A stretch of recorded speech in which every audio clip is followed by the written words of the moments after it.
3 small mysteries from an ordinary kitchen. A stuck metal jar lid loosens the moment you hold it under hot water. A pond freezes from the top down, never from the bottom up. And boiling a kettle of water takes far longer than merely warming it. These look unrelated. They are not. By the end of this lecture you will read all 3 the way a physicist does, as 3 entries in a single ledger of energy. That ledger is the first law of thermodynamics. Let us build it from the ground up. Temperature feels like something a body simply has. But look closer and it dissolves into motion. Every solid, liquid and gas is a swarm of particles in restless, endless jitter. On the left, a cold gas, on the right, a hot one. Watch the only real difference between them. That is the whole secret. Temperature measures the average kinetic energy of the particles.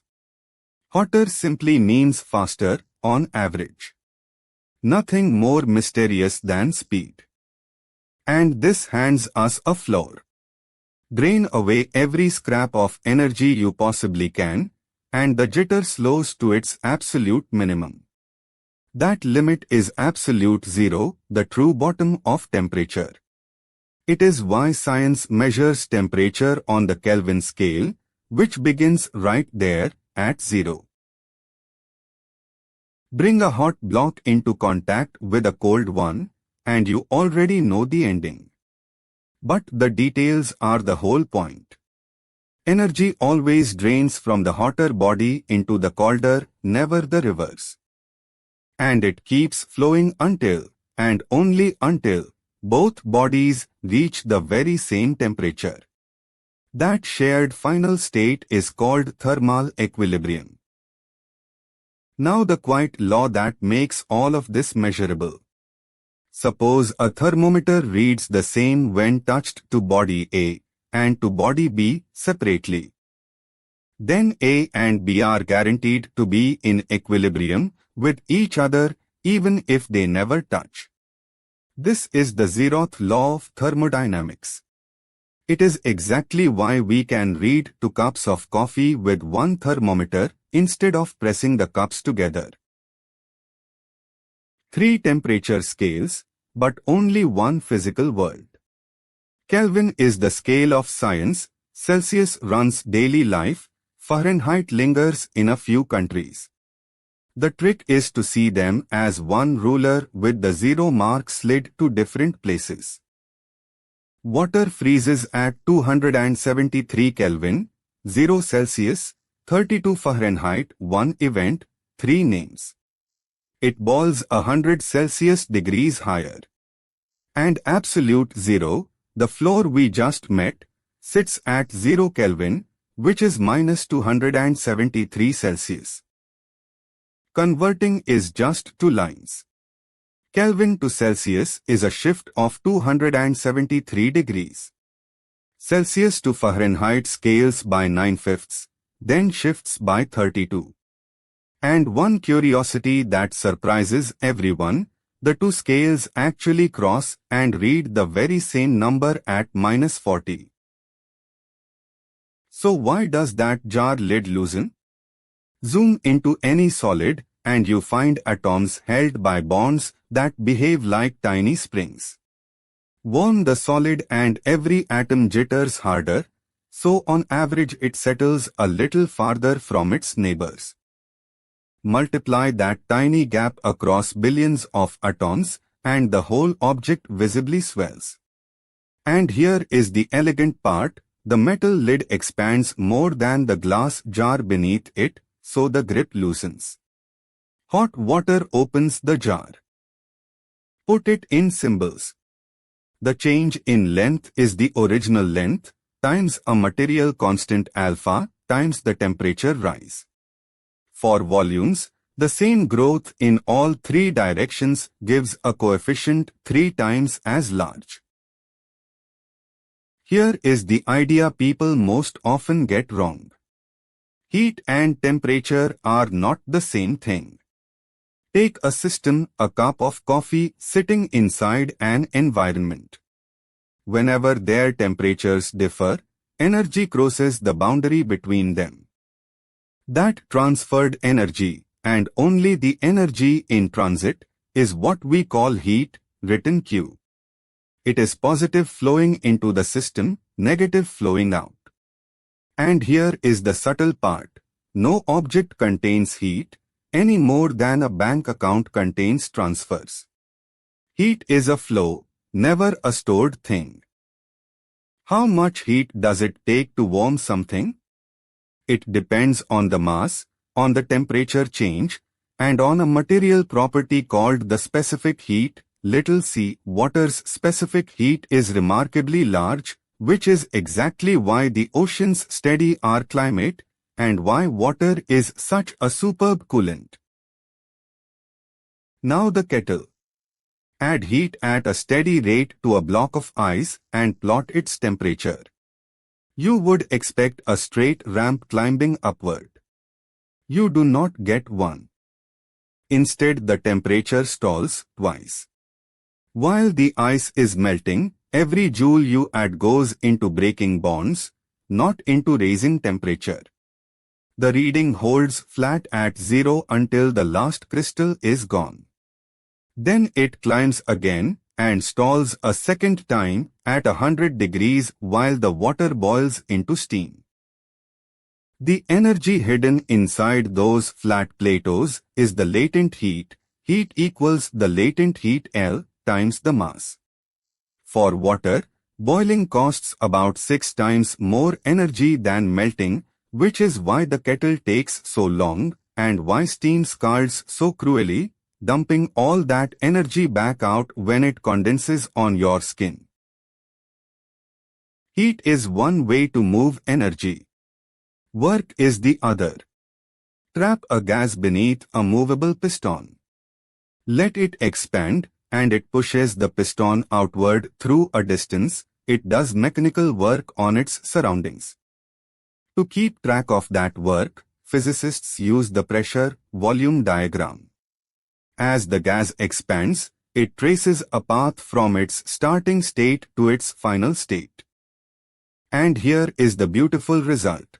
The work done by the gas is exactly the area beneath that curve. Take a different path between the same two states, and you enclose a different area, so the work depends on the route taken, not merely on where you begin and end. Now the payoff. We have met heat, Q, and work, W, taken separately. Both depend on the path a system follows, messy, path-dependent quantities. But experiment reveals something almost magical.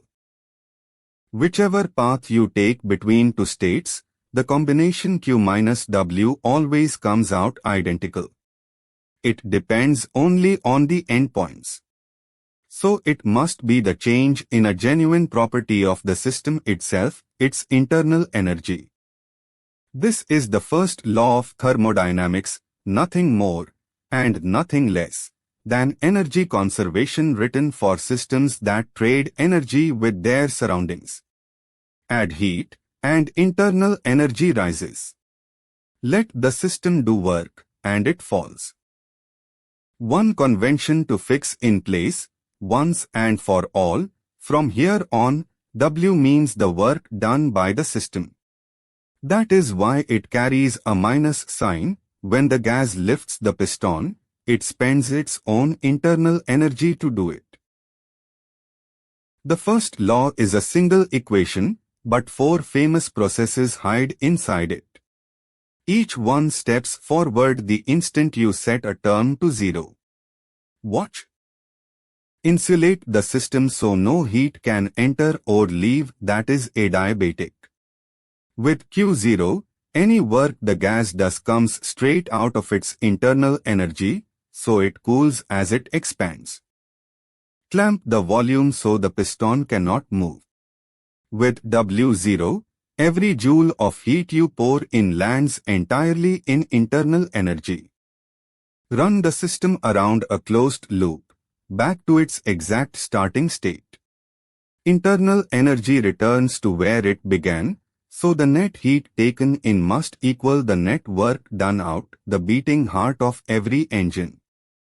And let the gas rush into a vacuum. It pushes on nothing, so no work. It is insulated, so no heat. Both zero, and its internal energy simply does not change. 4 processes, 1 equation. That economy is the quiet power of the first law. Finally, how does heat actually travel?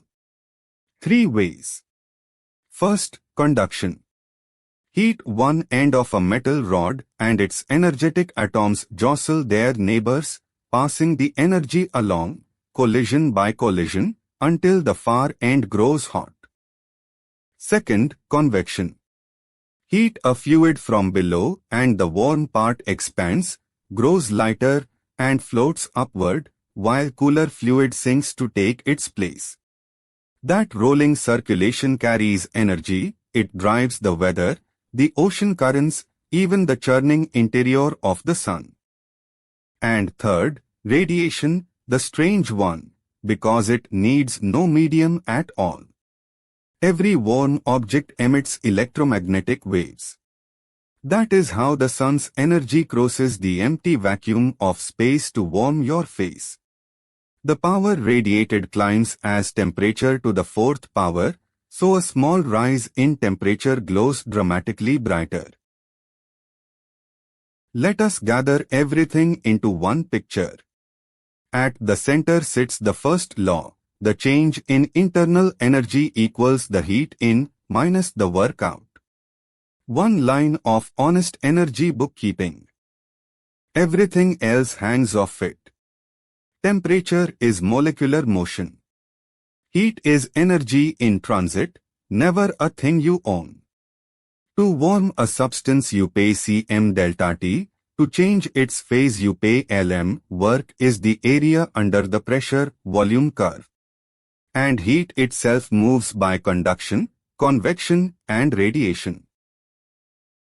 Before we close, a challenge, pause here and predict. You pour equal heat into equal masses of water and of copper. Water's specific heat is about 10 times larger. Which one ends up hotter, and by roughly how much? Return, finally, to our 3 puzzles. The lid loosens because metal expands more than glass. The pond freezes from the top because water is strangely densest at 4 degrees. And the kettle lingers because latent heat is enormous. 3 everyday mysteries, 1 ledger. That is the quiet power of the first law of thermodynamics.